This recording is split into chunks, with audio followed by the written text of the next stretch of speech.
사랑하는 사람아, 나의 사랑하여 분자야. 겨울도 가고 비 그쳤으니 일어나 걸어가자. 동산에는 예쁜 꽃 피고 작은 새들 노래 부르니 나의 사랑하여 분자여 일어나서 함께 가자. 주님 계시는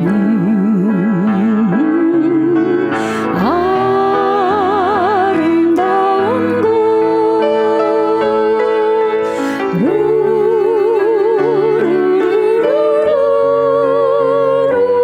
우리 모두 함께 가자.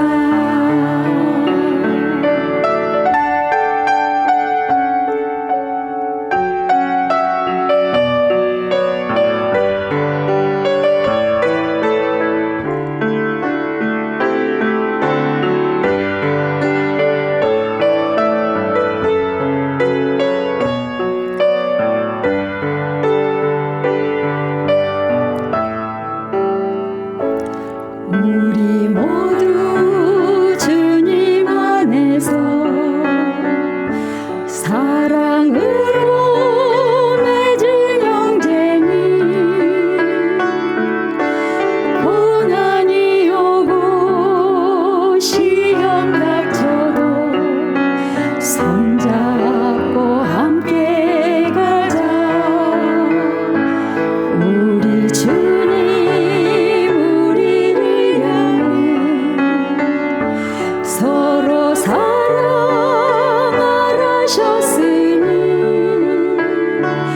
우리 서로 사랑하며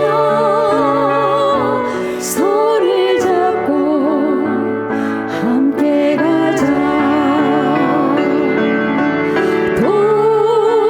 돌아갈 고향 주님 계시고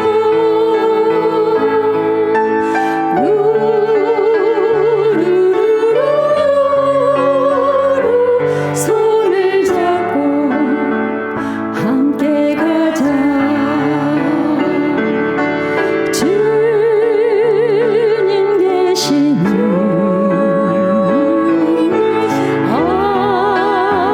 아름다운 곳,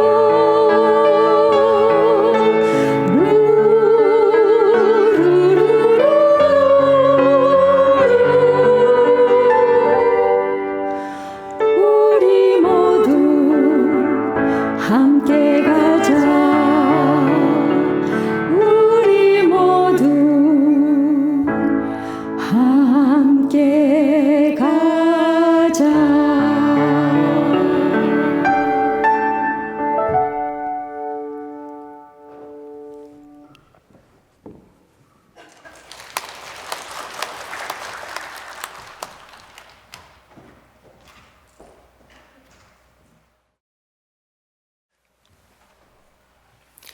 네, 안녕하세요. 오늘 두 분 찬양 감사합니다. 되게 목소리를 들으면 나이를 짐작할 수가 있는데요. 짐작이 안 됩니다. 아름다운 목소리로 우리 모두 함께 가자. 좋은 찬양 해주신 거 감사합니다. 함께 기도드리겠습니다. 우리를 사랑하시는 존귀하고 거룩하신 하나님, 우리를 죄악 가운데서 불러 구원해 주시고 썩지 아니하고 쇠하지 아니하는 영광스러운 소망을 가지고 살아갈 수 있도록 거룩하신 몸된 교회에 우리를 맡기시고 때마다 일마다 항상 말씀으로 양육하시고 구별되게 의롭게 경건하게 이 악한 마지막 시대 하나님의 자녀로 귀하게 살아갈 수 있도록 도와주시니 감사합니다. 오늘도 어머니의 원래에 이렇게 함께 모였습니다. 아름다운 찬양과 또 말씀과 서로의 발을 씻기는 교제를 통해서 또 힘을 얻게 하시고 하나님이 우리에게 맡기신 그 귀한 일들을 기쁨으로 감사함으로 자원하는 마음으로 행할 수 있도록 도와주시고 우리를 통해서 역사하신 하나님의 그 놀라운 일들이 행해지게 해주옵소서. 우리는 참으로 연약하고 부족하고 미련합니다. 전능하시고 지혜로우시고 능치 못함이 없으신 하나님께서 우리를 통해서 하나님의 그 거룩하신 뜻을 나타내시고 행하시기를 원합니다. 그래서 하나님께 영광이 되고 기쁨이 되는 우리 모두가 되기를 원합니다. 2022년도 벌써 2월 2달째입니다. 우리의 남은 생애가 얼마나 남았는지 알 수 없으나 하나님이 허락하시는 삶의 기회 가운데 없어질 것, 다 놓고 갈 것, 그것을 위해서 사는 게 아니고 썩지 아니하고 새하지 아니하는 영원한 것을 위해서 우리의 삶을 아낌없이 투자하며 살아가는 지혜로운 자들이 되게 해주시기를 원합니다. 또 이번 주 중고등부 학생의 전도 집회가 이 자리에서 진행되고 있습니다. 하나님, 청소년의 때 정말 세상 죄악에 또 악한 문화에 흡수되고 물들 가능성이 많은 그 청소년의 때에 인생의 뚜렷한 목표와 방향을 올바르게 정할 수 있도록 하나님 생명의 말씀을 통해 그 영혼들을 구원해 주시고 또 먼저 구원받아 학생회에 참석하고 있는 그 우리 자녀들도 이번 말씀을 통해서 더 확실하게 되게 하시고 진리의 말씀을 붙잡고 그 남은 인생을 헛된 것에 낭비하지 않냐고 오직 가장 값지고 귀한 것에 인생을 걸고 살아갈 수 있는 우리 자녀들이 될 수 있도록 주님 도와주옵소서. 말씀을 전하는 목사님에게도 더욱 지혜 능력 주시고 하나님의 감추어진 비밀의 경륜의 말씀을 더욱 담대히 증거할 수 있도록 도와주시길 원합니다. 이 시간 시종을 주 성령님께서 함께 하시고 우리에게 필요하고 합당한 은혜의 말씀과 또 귀한 간증을 통해서 서로의 발을 씻는 귀한 은혜의 시간이 되게 해주옵소서. 주 예수님 이름 받들어 기도드립니다. 아멘. 성경 말씀 마태복음 1장을 찾으시겠습니다.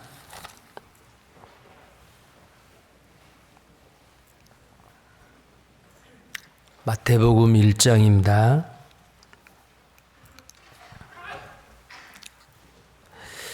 1절부터 몇 절을 좀 보겠습니다. 제가 읽겠습니다. 아브라함과 다윗의 자손 예수 그리스도의 세계라. 아브라함이 이삭을 낳고 이삭은 야곱을 낳고 야곱은 유다와 그의 형제를 낳고 유다는 다말에게서 베레스와 세라를 낳고 베레스는 헤스론을 낳고 헤스론은 람을 낳고 람은 아미나답을 낳고 아미나답은 나손을 낳고 나손은 살몬을 낳고 살몬은 라합에게서 보아스를 낳고 보아스는 루색에서 오벳을 낳고 오벳은 니셰를 낳고 이새는 다윗 왕을 낳으니라. 다윗은 우리아의 아내에게서 솔로몬을 낳고 그 다음에 쭉 넘어가셔서 16절 말씀입니다. 16절입니다. 야곱은 마리아의 남편 요셉을 낳았으니 마리아에게서 그리스도라 칭하는 예수가 나시니라. 예, 16절 1절에서 6절 또 16절 5절 16절 이렇게 읽었습니다. 오늘 짧은 시간이지만 오늘 함께 교훈받고 또 하나님 앞에 그 감사할 조건들을 찾을 수 있는 이 말씀, 이런 주제로 한번 생각을 해보겠습니다. 믿음의 여인 다말. 오늘 이 그 마태복음 1장은 성령님께서 마태를 통해서 신약 성경 제일 첫 권이잖아요. 마태를 통해서 예수 그리스도를 성령님께서 마태를 통해서 예수 그리스도는 이런 분이다라고 이제 성령님께서 증거를 하시는 겁니다. 근데 이 마태복음은 왕의 복음이다 라고도 이야기를 해요. 왕의 복음. 이것은 이스라엘, 하나님이 약속하신 이스라엘의 왕으로, 온 세상의 왕으로 오실 예수 그리스도. 자, 그러면 왕이려면은 뭐가 있어야 돼요? 그 혈통이 중요한 거거든요. 왕의 혈통. 왕의 혈통은 그 왕족만 옛날 신라시대 때 진골 있고 성골 있고 했듯이 그 혈통이 굉장히 중요하잖아요. 지금 영국 왕실도 마찬가지고요. 우리나라 조선 500년 됐을 때, 조선시대 때, 그 왕이 될 수 있는 사람은 아무리 최씨, 박씨, 송씨가 똑똑하다 해도 전주희 씨가 아니면은, 죄송합니다. 왕이 될 수 없었잖아요. 자, 그렇다고 제가 전주희 씨는 아닙니다. 저는 경주희 씨입니다. 그와 마찬가지로 그 왕이신 예수님께서의 그 혈통이라는 게 이제 중요한 거예요. 그러려면은 그 혈통을 쭉 따져서 내려오는 게 뭐냐면은 족보예요. 왕의 족보. 근데 그 왕의 족보를 이야기를 할 때에 분명히 여기에 예수 그리스도의 세계라 그랬습니다. 여기서 말하는 세계는 우리말로 보면은 온 세계 그런 말이 아니에요.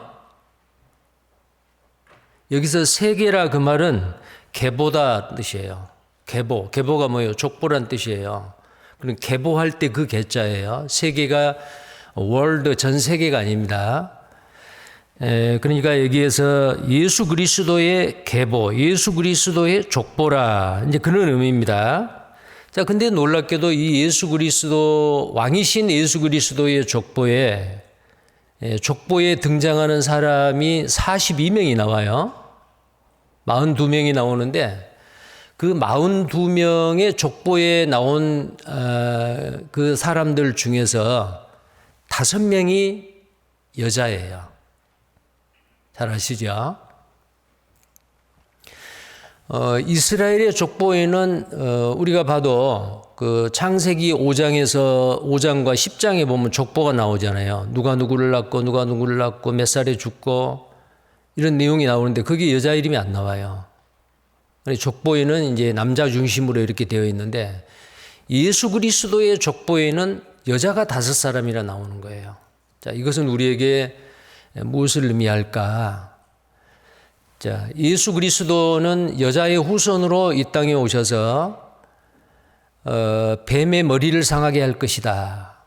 자, 여자의 후손을 창세기 3장 15절에 그 아담이 죄로 말미암아 타락하고 난 이후에 그대로 방치하지 아니하고 하나님은 다시금 죄로 말미암아 죽어 있는 영혼을 살리고 천국 백성을 이제 채우시기 위해서 여자의 후손을 약속을 했잖아요. 여자의 후손입니다. 자, 남자하고는 상관없이 여자의 후손이다. 그래서 예수 그리스도께서 요셉이 마리아와 정혼했지만 약혼했지만은 한 번도 동침한 적이 없고 동정녀, 정말 순수한 그 처녀의 몸에 하나님의 성령의 능력으로 사람의 모양을 입고 잉태되으신 그 하나님 예수 그리스도잖아요. 자, 그래서 약속대로 언약대로 예수님이 오셨습니다. 자, 그래서 여기에 그 여자 5사람을 이렇게 쭉 이야기를 해오는데 물론 마리아도 거기에 포함이 되지요. 근데 이 예수님의 족보에 오른 5명의 여자들 중에서 첫 번째 여자가 오늘 말씀드리고자 하는 다말이에요. 다말. 그런데 여기에 이 5사람은 다요, 공통적인 게 있어요. 뭐가 공통적이냐면은 예수님의 이 족보가 끊길 뻔한 위기에 처해 있었어요. 그런데 예수 그리스도의 이 족보에 끊겨버리면은 그 하나님의 언약은 차질이 생기겠죠. 물론 하나님은 마귀나 사람의 해방으로 방해로 말미암아 그 족보가 끊기더라도 하나님은 반드시 그 약속을 성취하신 분이시기 때문에 되지만은, 그런데 여기에 그 족보에 오른 여자들 5사람은 정말 그 예수님의 족보가 끊길 뻔한 위기에서 등장하는 사람들이다, 여자들이다. 공통적인 게 있어요. 그리고 또 하나는 약속한 하나님의 선민 이스라엘 백성이 아닌 이방인 여자가 3명이나 돼요. 다말도 마찬가지죠. 다말도 가나안 여자예요. 그 다음에 나오는 라합도 가나안 여자로 여리고성에 살고 있는 기생이에요. 그리고 룻도 이방 여자지요. 모압 여자였습니다. 자, 이와 같이 이방 여자가 또 3사람이나 나오잖아요. 그리고 인간적으로 세상의 도덕과 윤리의 관점에서 보면은 깨끗한 여자다라고 할 수 없는 사람도 있어요. 아까 제가 말씀드린 기생이었고, 그 다음에 오늘 말씀드리고자 하는 이 다말이라고 하는 여자는 자기의 신분을 감추기 위해서 옷을 바꿔 입고 시아버지에게 접근해서 동침함으로 아이를 낳아요. 그래서 예수님의 족보가 이어지는 거거든요. 자, 그래서 인간적으로 보면은 이거 참 잘한 일이다라고 말할 수가 없어요. 세상의 관점으로 보면은, 도덕과 윤리적인 관점에서 보면은 참 이게 깨끗이 못하다. 그런데 하나님은 예수님의 족보를 이런 사람들로 그 위기를 극복하고 이어간다 그 말이에요. 자, 그런데도 이 족보에 올라와 있어요. 예수님의 족보에 이름이 올라와 있다라는 것은 엄청난 사실입니다. 이것은 마치 우리는 정말 하나님 앞에서 얼마나 부정한 죄인들이었습니까? 육신적으로 말하면은 아브라함의 후손이 아니에요. 영적으로는 아브라함의 믿음의 후손이지만 혈통적으로 육신적으로는 우리는 이방인이고 죄인이었고, 그 영이 죽어 있어서 영원히 지옥의 형벌을 받아야 마땅한 사람들이었는데 우리의 이름이 어디에 올라와 있느냐? 자, 하나님의 백성의 족보에 올라와 있어요. 그 족보가 뭐예요? 생명책이죠. 누구든지 예수 그리스도를 믿고 거듭난 사람은 생명책에 내 이름이 기록되어 있다는 사실입니다. 구원받은 그리스도인은 다 그래요. 그래서 요한계시록 20장 15절 14절 이하에 보면은 상세 이후로 생명책에 농명되지 못하는 자는 누구든지 둘째 사망 곧 불못에 들어가리라. 자, 그런데 우리의 이름은 어때요? 구원받은 순간에 천국 백성, 하나님의 백성, 그 호적인 족보인 생명책에 우리의 이름이 기록이 됐다 그 말이야. 그러니까 아무리 천한 신분이어도, 아무리 우리가 부족하고 연약하고 정말 부정한 죄인이라 할지라도 우리가 뭘 잘해서가 아니고, 여기 있는 이 여인들도 마찬가지예요. 하나님의 은혜로서 이 족보에 오른 사람들이고, 우리도 마찬가지로 하나님의 은혜로, 내가 잘해서가 아니고 하나님의 은혜로 오직 우리는 믿음으로만 하나님이 의롭다 하시고 우리의 이름을 생명책에 하나님 백성의 그 호적에 올려줬다. 이 얼마나 감사할 일이요. 그래서 오늘 이 마태복음 1장에 나와 있는 이 족보를 통해서 내 이름도 물론 내 이름이 여기에 기록이 되어 예수님의 족보에는 기록이 되어 있지 않지만 천국 백성의 족보에 생명책에는 내 이름이 기록되어 있다. 얼마나 감사하고 놀라운 일입니까? 자, 그래서 오늘 이 다말에 대해서 이제 첫 번째 5명의 예수님 족보의 여인 5명이 있는데 그 중에서 첫 번째 바로 이 다말에 대해서 좀 생각을 해 보도록 하겠습니다.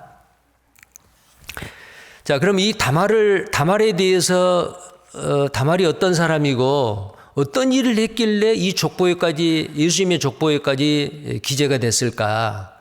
자, 이 사람이 만약에 합당치 않고 하나님 보시기에 악한 사람이라면은 이 족보에 오를 이유가 없죠. 인간적으로는 그렇게 칭찬 들을 만한 그런 행동을 하는 건 아니지만 하나님이 보았을 때는 하나님이 그걸 허락하시고 하나님이 보았을 때는 높이 평가하시는 거거든요. 자, 이 다말을 알려면은 창세기 38장을 보셔야 됩니다. 자, 창세기 38장을 찾아보시겠습니다.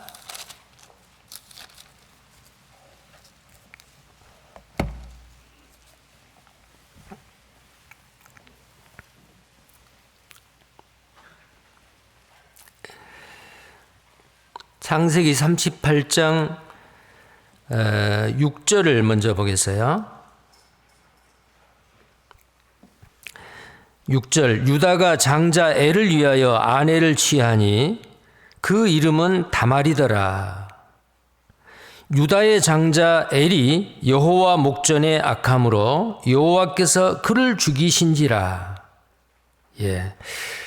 이 다말이라는 여자는 바로 누구냐면은 유다의 아들, 큰아들이죠. 큰아들 엘이라고 하는 그 유다의 큰아들의 장자의 아내입니다. 유다의 며느리죠. 큰 며느리예요. 그런데 이 엘이 하나님 앞에 여호와 목전에서 악함으로 여호와께서 그를 죽였다라고 되어 있어요. 근데 성경 어디에도 유다의 장자 엘이 어떤 악한 일을 했는지 정말 하나님 보시기에 악했습니다. 그래서 하나님이 그냥 죽인 거예요. 먼저 갔어요. 그러면 이 엘의 아내 다말은요, 아이도 없어요. 남편도 죽었어요. 어떤 신분이 됐어요? 과부가 된 거예요. 자, 성경에 보면은요,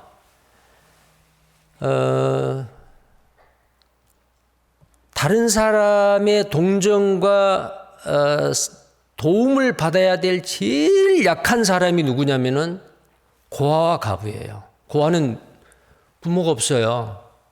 낳아주시기는 했는데 그 부모가 세상을 떠났거나 아니면은 그 자식을 버렸거나 얼마나 불쌍해요. 지금도 마찬가지죠. 아무리 돈이 없고 어디가 아프고 한다 하더라도 부모가 있는 자녀는 그래도 나아요. 부모가 없는 고아는 어때요? 나를 낳아주신 아빠, 엄마가 분명히 어딘가 계실 건데 찾지를 못해요. 얼마나 불쌍해요.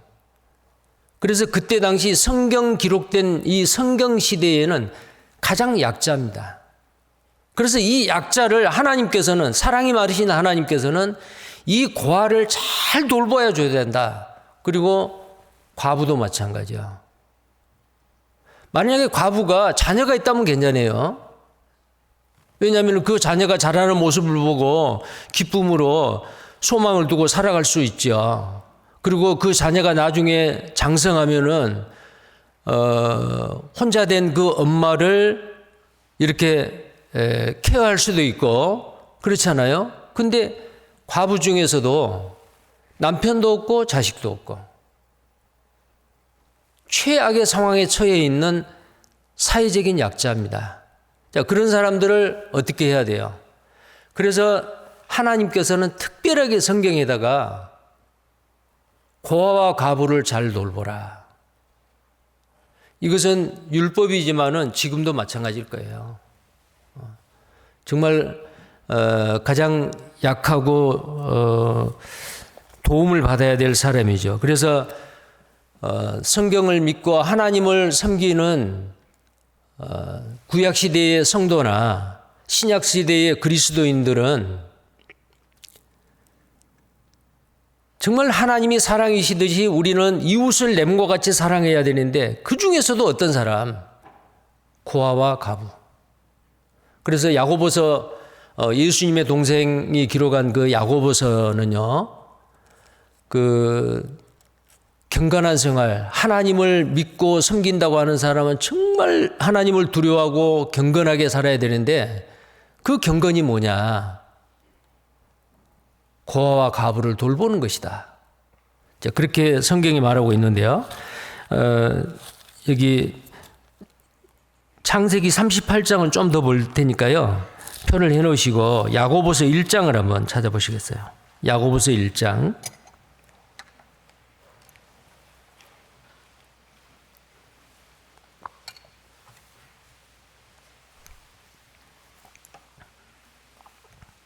(26절부터) (27절까지입니다) 누구든지 스스로 경건하다 생각하며 자기 혀를 제갈먹이지 아니하고 자기 마음을 속이면 이 사람의 경건은 헛것이라. 자, 하나님, 이 경건한다 그 말은 정말 하나님의 임재를 하나님이 나와 함께 하신다라는 그 생각을 항상 같이 한다면은 우리는 죄를 지을 수 없죠. 왜? 하나님이 보고 계시는데, 하나님이 나와 함께 계시는데, 죄를 싫어하는 그 하나님이 보고 계시는데 내가 죄를 지을 수 있어요? 없지요. 근데 그 중에서도 이 혀예요. 말을 함부로 해서 다른 사람에게 상처를 주고 가슴에 응어리를 맺게 만들고, 이것은 하나님이 원하지 않는 거잖아요. 하나님이 우리에게 입과 혀를 주시는 것은 음식을 섭취하는 것과 내뱉는 거예요. 내뱉는 건 말이죠. 자, 근데 그 내뱉는 것이 예수님께서도 입으로 들어가는 것은 들어가서 뒤로 나간다. 더럽지 않다. 모든 것은 다 깨끗하다 했다. 근데 입에서 나오는 것은 마음에서 나오는 것이니 이 마음에서 나오는 것이 더럽다. 우린 더러운 거 내서는 안 되죠. 뭘 내야 돼요? 다른 사람한테 상처 주고 정말 그런 말을 해서는 안 되잖아요. 위로하고 격려하고 다른 사람을 세워주고 희망을 갖게 하고 힘이 되는 그런 말을 해야 되는데 그 사람 앞에서도 상처 주는 말하고 그 사람 없을 때는 더구나 삥 둘러서 간접적으로 그 말이 그 당사자에게 들어가면 더 속상하죠. 당사자가 없을 때 험담하고 흉보고 하는 그것이 뺑 돌아서 내 귀에까지 들어왔을 때 얼마나 속상해요. 자, 그래서 우리는 정말 이 혀에다 제갈 먹이고 경건한 생활을 해야 됩니다. 왜 말을 함부로 하느냐? 그 말을 하는 순간에 하나님이 없다. 불신이죠. 하나님의 임재를 매 순간순간 느낀다면은 정말 말을 조심해야 돼요. 자, 그래서 여기에 누구든지 경건하다고 생각하며 자기 혀를 제갈먹이지 아니하고 자기 마음을 속이면 이 사람의 경건은 헛것이라. 그리고 또 경건에 대해서 다른 관점에서 27절에 말합니다. 하나님 아버지 앞에서 정결하고, 깨끗하다 그 말이죠. 정결하고 더러움이 없는 경건은 곧 고아와 과부를 그 환난 중에 돌아보고 또 자기를 지켜 새 속에 물들지 아니하는 이것이니라. 그러니까 하나님 앞에 경건하게 살고 하나님 앞에 정결하게 깨끗하게 거룩하게 사는 게 뭐냐? 새 속에 물들지 않고 하나님은 사랑 그 자체이십니다. 우리는 그 사랑을 성령으로 말미암아 하나님의 사랑을 우리 마음에 부어주셨습니다. 그리스도의 사랑이죠. 그 사랑은 이기적인 사랑이 아니에요. 무조건적인 사랑, 조건이 없어요. 영원한 사랑, 무한한 사랑, 조건 없이 베푸는 사랑, 그 사랑은 바로 아가페 사랑입니다. 그 사랑을 우리가 받았잖아요. 그럼 어떤 사람한테 해요? 사람들은 내가 좋아하는 사람, 내 취향에 맞는 사람, 나와 가까이 하는 사람, 나에게 잘한 사람 잘해줄 수 있어요. 그건 이방인도 그렇게 한다 그랬어요. 내가 이렇게 사랑을 베풉니다. 몇 번 합니다. 근데 안 돌아와요. 그럼 하기 싫죠.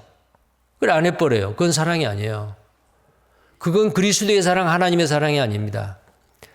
아예 처음부터 사랑을 베풀 때에 내가 이 사랑을 베풀면은 그 사랑이 나에게 그분은 너무 힘들고 어렵기 때문에 나에게 되돌려 줄 수 없다. 그 사람한테 하는 거예요.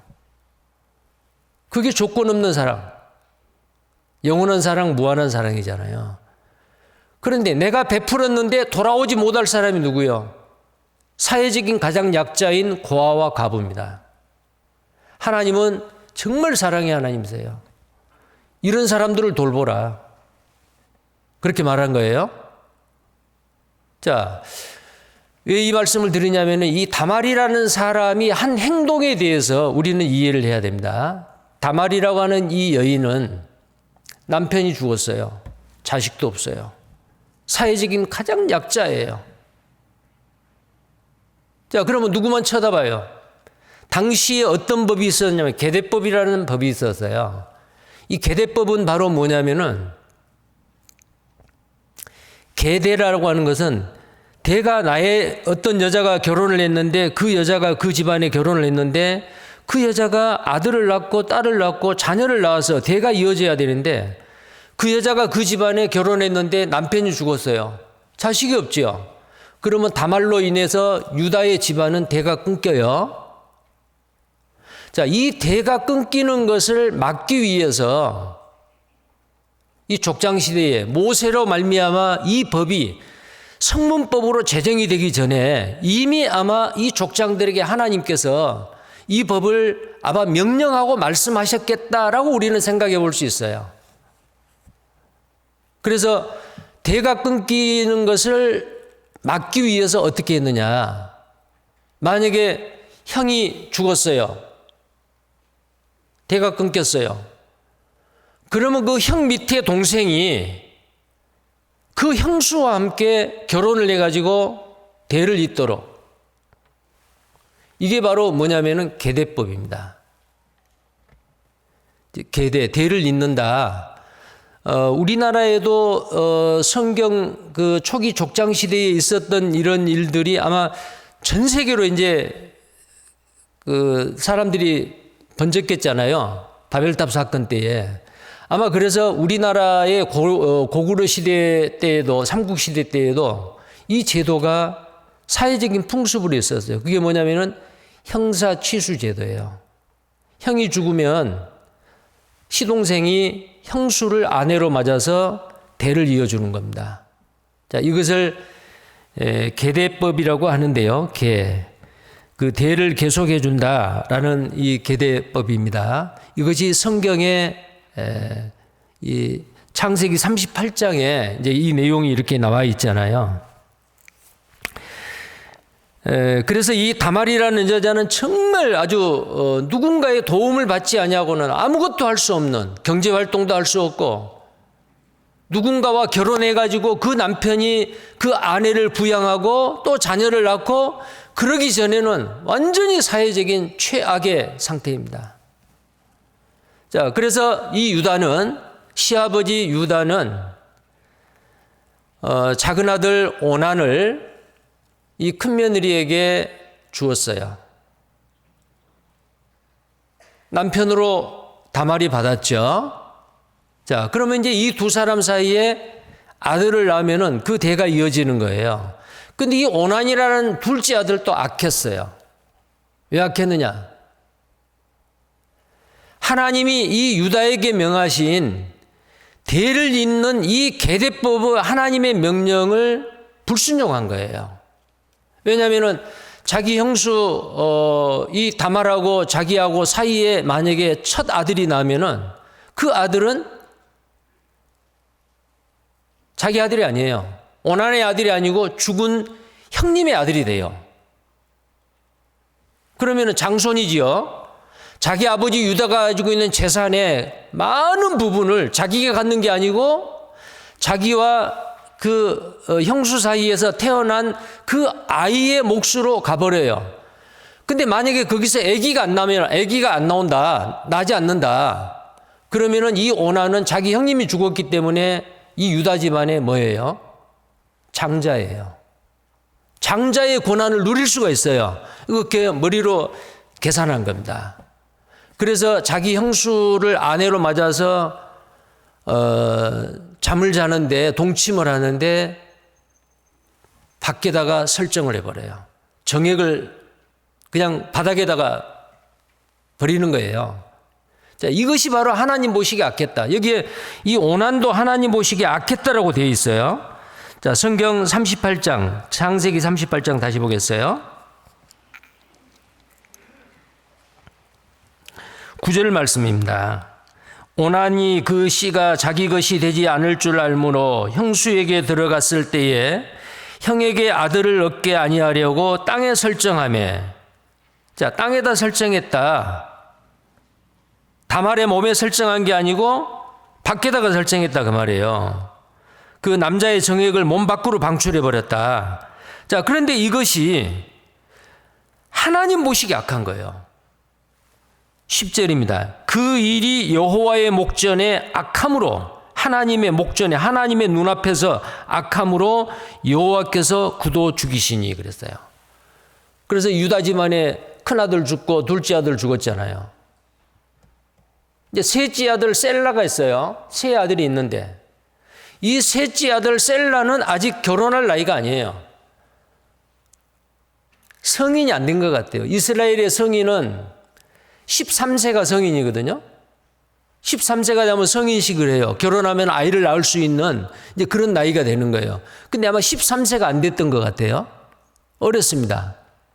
그런데 이 유다의 마음속에는 하나님의 이 계대법의 명령을 순종하기보다도 인간적인 생각을 가진 겁니다. 유다가, 아하, 우리 며느리 다말이 내 큰아들도 함께 살다 죽었고 둘째 아들 오난도 죽었고 이것은 누구 잘못이요?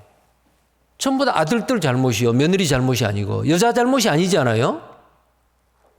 그런데 유다 생각에는 이렇게 생각한 거예요.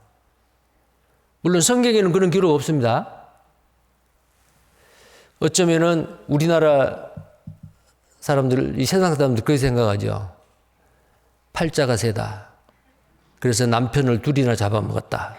뭐 이런 식으로.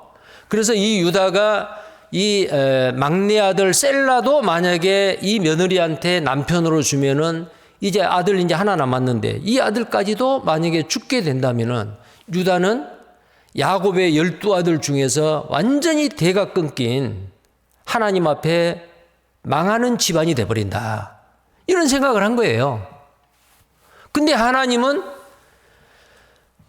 야곱의 12아들 중에서 유다가 넷째 아들인데 하나님은 첫째 아들 루벤도 아니고 11번째 요셉도 아니에요. 네 번째 아들 유다를 통해서 다스리는 홀, 메시아가 오실 것을 창세기 49장이면 약속하지 않아요. 그것이 창세기 49장에 기록이 됐다 뿐이지 그 전에도 아마 하나님이 말씀하셨을 수도 있어요. 누군가를 통해서. 그러니까 이 유다는 여자의 우선 메시아, 온 세상을 다스릴 그 왕, 나의 후손 중에서 나타날 것인데 이게 셀라까지 죽으면 큰일 났다. 인간적인 걱정과 불안과 초조로 이 다말을, 자기 며느리 다말을 친정집에 보내요. 자, 너는 친정집에 가가지고 거하고 있어라. 셀라가 커서 너하고 결혼할 나이가 되면은 다시 부르겠다. 보냅니다. 세월이 지났어요. 자, 얼마가 지났는지는 모르는데 세월이 많이 지난 것 같아요. 셀라가 커가지고 성인이 됐고 결혼할 나이가 됐는데도 부르지를 않습니다.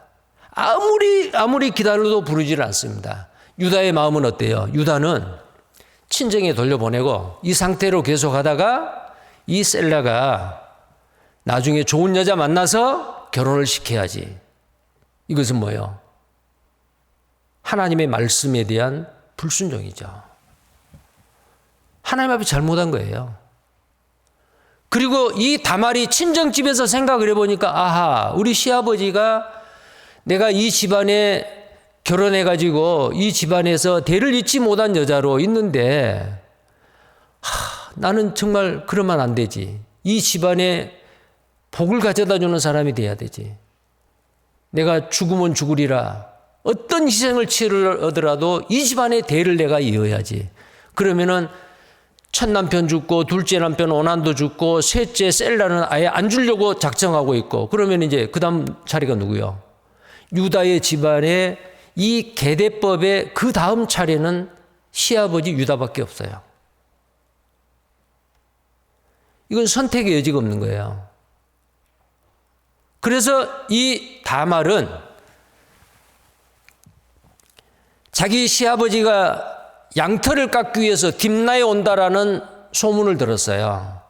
그래서 자기가 입고 있던 과부의 옷을 벗어던지고 창녀의 옷을 입은 거예요. 그리고 시아버지가 지나갈 가능성이 있는 그 길거리 어느 집 앞에서 기생의 옷을 입고 창녀의 옷을 입고 기다리고 있습니다. 근데 그때에 이 유다는 자기 아내가 죽었어요. 이 자기 아내가 누구예요? 이방인이요. 이방인입니다. 하나님은 이방인과 결혼하는 걸 원하지 않잖아요. 이삭이 에서, 자기 아들 에서가 육신에 속한 에서가 그 가나안 땅 사람들과 결혼함으로 인해 가지고 정말 행복하지 않았어요. 그래서 이 야곱은, 동생 야곱은 어떻게 하든지 자기 외삼촌 집에 가가지고 결국은 그 외사촌들과 결혼을 했잖아요. 이방인과 결혼하는 것을 하나님이 원하지 않았어요. 그런데 유다는 어땠습니까? 가나안 땅에 자기 친구한테 가가지고 그곳에 가나안 땅에 수아라는 사람의 그 딸을 자기 아내로 삼았어요. 이 성경 어디를 봐도 유다의 아내의 이름은 없어요. 수아의 딸이라고만 되어 있어요. 그러니까 이 창세기 38장은 이게 수아의 딸 이방인의 그 여자 유다의 아내와 유다와의 그 내용을 여기에 기록하려고 하는 게 아니고 유다와 그의 며느리 다말에 대한 그 내용을 여기다가 삽입을 하는데 왜 삽입했을까요? 여러분들 보면 37장은 어떤 내용이 나오죠? 37장은 그 요셉에 대한 내용이 나오잖아요. 요셉이 꿈을 꾸는 내용, 그 다음에 형들의 시기와 질투와 미움을 받아가지고 애굽으로 팔려가는 내용. 자, 그리고 39장에는 어떤 내용이에요? 보디발의 종으로 팔려가가지고 그곳에 보디발의 아내의 유혹을 뿌리치고 정말 의롭게 경건하게 거룩하게 세속을 멀리하고 하나님의 자녀답게 믿음을 지켰던 요셉, 억울하게 옥중에 갇히지만은 나중에 어때요? 총리 대신이 되고 흉년으로 죽어가는 자기 아버지 가족들을 다 불러내리고, 그러면 이게 지금 37장도 요셉에 관계된 거, 39장도 요셉에 관계된 거, 쭉 요셉에 관계된 것이 지금 나오지 않아요. 이 요셉이 자기 아버지 가족들, 자기 형님들 다 살려내요. 그런데 그 사이에 38장에 갑작스럽게 끼어들어요. 왜 그럴까요? 요셉이 아무리 중요한 일을 했어도 메시아는 요셉을 통해서 오지 않는다. 하나님의 구원의 역사, 온 세상을 구원하실 역사는 유다를 통해서 되는 것이지 요셉을 통해 되는 게 아니다. 그래서 이 구체적으로 정말 우리는 이 성경을 읽다 보면은 38장은 그냥 넘어가고 싶은 생각이 있었어요. 왜? 시아버지하고 며느리의 관계. 왜 성경이 하필 이 거룩한 성경에 이런 그 좀 낯뜨거운 사건을 기록해 놨을까? 근데 이유가 있는 거예요. 예수 그리스도의 족보에 나온 다말, 예. 자, 그래서요, 여기 이제 우리가 여기서 생각해 볼 게, 이제 이 다말이 셀라하고는 절대로 우리 시아버지가 나를 셀라의 아내로 줄 가능성은 0%다 판단하는 거예요. 그러면 나는 여기서 이렇게 주저앉느냐. 이 유다의 며느리 다말이요, 여자로서, 젊은 여자로서 육신의 정욕을 이기지 못해서 과부의 옷을 벗어던지고 창녀 옷을 입고 자기 시아버지하고 잠자리를 했다? 그게 아니에요. 만약에 그랬다면은 예수님의 족보에 오를 수 없습니다. 이 다말의 마음속에는 어떻게 하면은 이 꺼져가는 이 유다 집안을 대를 잇고 살려낼 수 있을까? 하나님이 당시 족장시대 때 말씀하시고 명령하셨던 이 계례법에 나는 순종해야지. 우리 시아버지는 불순종하고 계시는데 나는 이 하나님의 말씀에 순종해야지.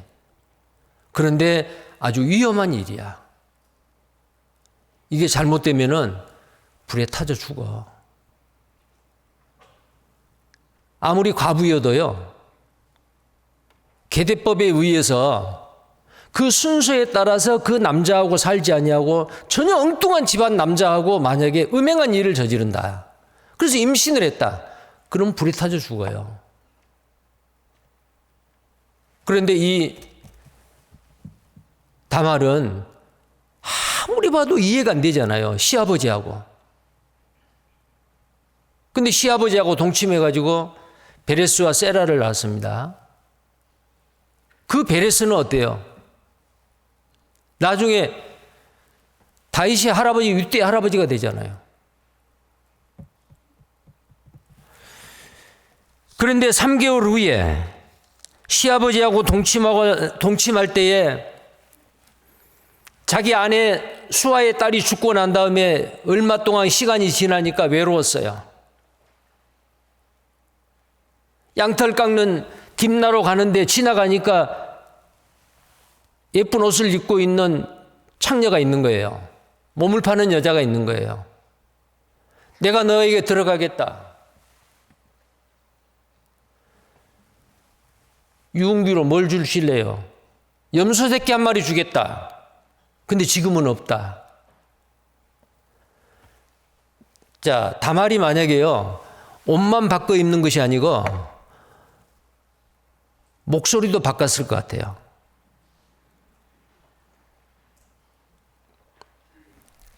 한번 생각해 보세요.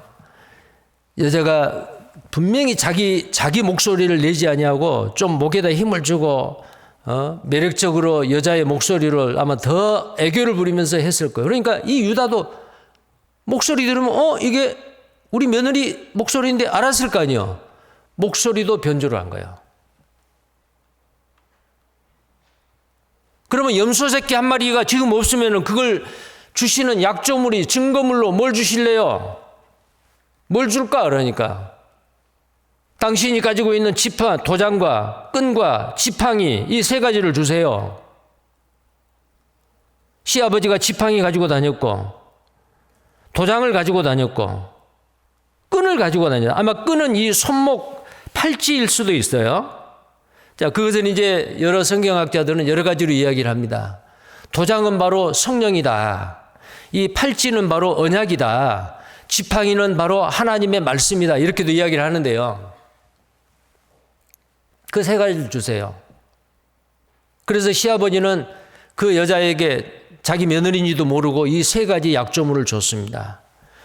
그런데 3개월이 지났는데 소문이 들려요. 당신의 며느리, 친정에 가 있는 며느리가 임신을 했어요. 3개월째요. 그래? 부정한 여자다. 끌어내라. 자초지종을 묻지도 아니고 재판해버렸습니다. 불에 태워 죽여라. 끌려왔지요. 그 며느리가 그 시아버지한테 보냅니다. 나는 이 물건의 주인의 아이를 내 배에 임신했습니다. 야곱이 딱 봤어요. 자기 도장이요, 자기 팔찌요, 끈이요, 자기 지팡이요.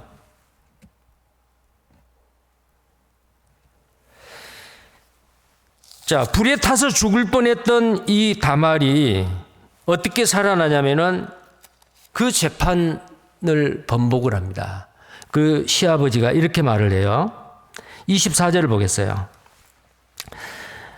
창세기 38장 24절. 석 달쯤 후에 혹이 유다에게 고하여 가로되 내 며느리 다말이 행음하였고 그 행음함을 인하여 잉태하였느니라. 유다가 가로되 그를 끌어내어 불사르라. 죽게 됐지요. 자, 이런 일이 있을 것도 알았어요. 만약에 그 증표물을 구하지 않았더라면은 이 다말은 불타 죽습니다. 뭘로 증거를 해요? 뭘로 이 내 뱃속에 있는 아이가 누구의 아이라는 것을 어떻게 증명을 하겠어요? 그러니까 이 다말은 다 계획 안 한 거예요.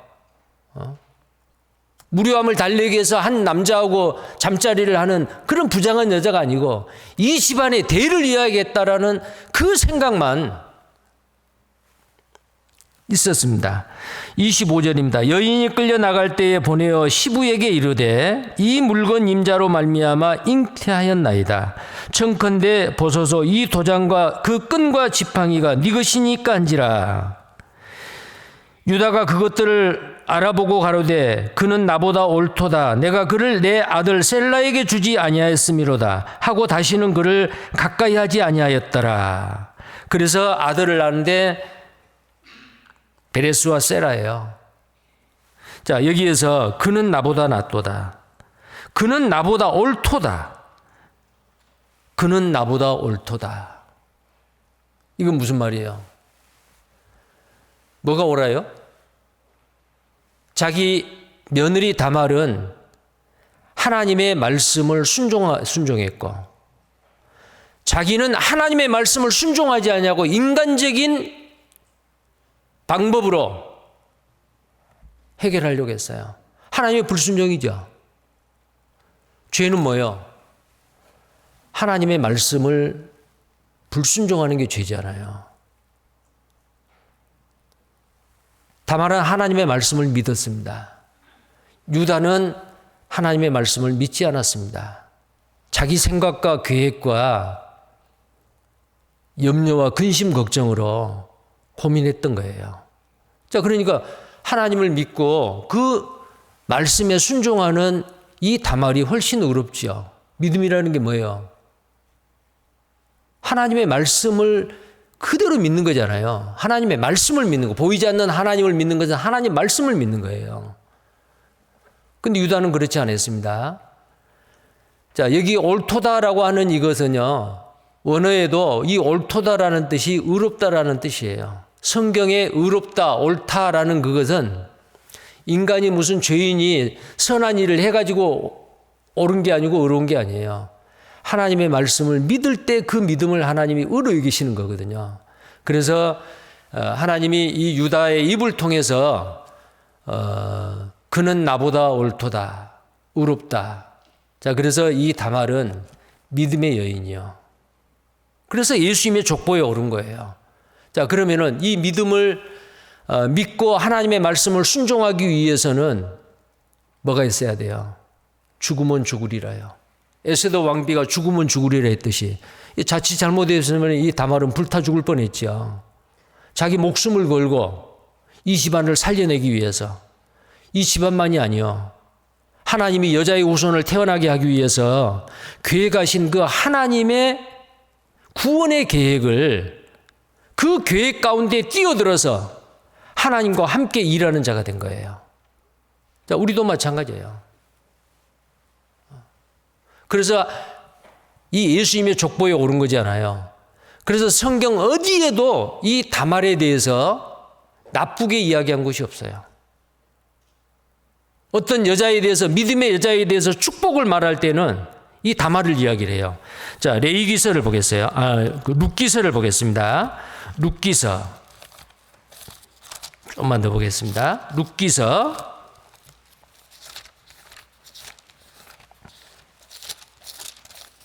4장입니다.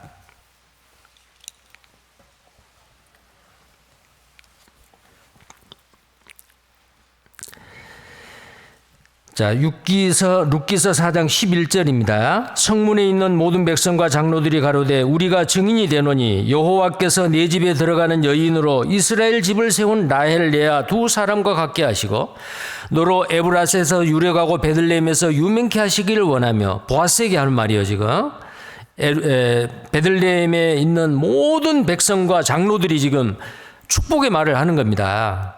그 다음에 12절입니다. 여호와께서 장로들과 베들레헴의 모든 백성들이 이 보아스와 룻에게 하는 말이에요. 여호와께서 이 소년 여자로 룻에게 네게 후사를 주사 네 집으로 다말이 유다에게 낳아준 베레스의 집과 같게 하시기를 원하노라. 자, 다말이 유다 집안에 베레스라는 아들을 낳았잖아요. 베레스라는 아들을 낳아줬어요. 그것이 예수님의 족보에 들어가요. 이건 의로운 여자이고 믿음의 여자이고 축복받는 여자예요. 이와 같이 되기를 원한다 그 말이에요. 그리고 다윗이 딸을 낳는데 그 딸 이름도 다말이라고 지어요. 그 사무엘하 13장을 보시겠어요? 사무엘하 13장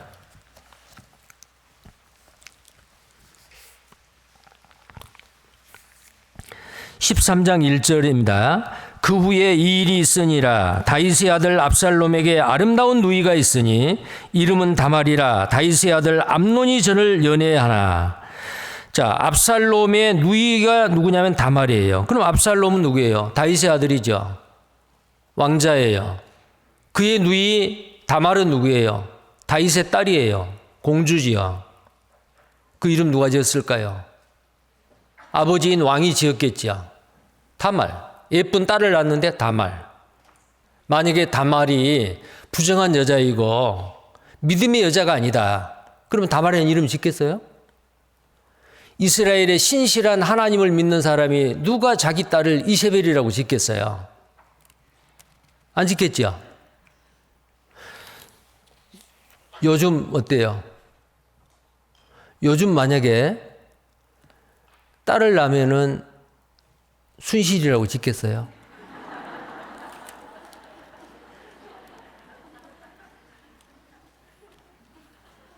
아마 어떤 사람은 죄송합니다. 좀 사회적으로 이렇게 좀 그 나쁜 이미지로 막 회자가 되고 있는 그런 여자들 있잖아요. 그 여자의 이름을 따서 자기 딸 이름 지을 사람 있겠어요? 그런데 왕인데 예쁜 공주가 태어나니까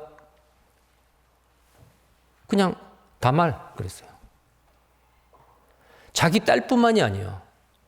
압살롬이라고 하는 이 다윗의 왕의 아들이 결혼해가지고 또 딸을 낳았어요. 그건 뭐예요? 다윗 왕의 손녀예요. 그러면 그때 당시에 왕권을 잡고 정권을 잡고 있는 분이 압살롬의 아버지 다윗이니까 압살롬이 딸을 낳았어요. 아, 예쁜 손녀딸을 낳았는데 아바마마. 내가 딸을 낳았는데 아바마마의 손녀입니다. 이 손녀딸 이름 하나 지어주세요. 아마 그랬겠죠? 뭐라고 지었을 것 같아요? 뭐라고 지었을 것 같아요? 몰라요? 자, 14장입니다.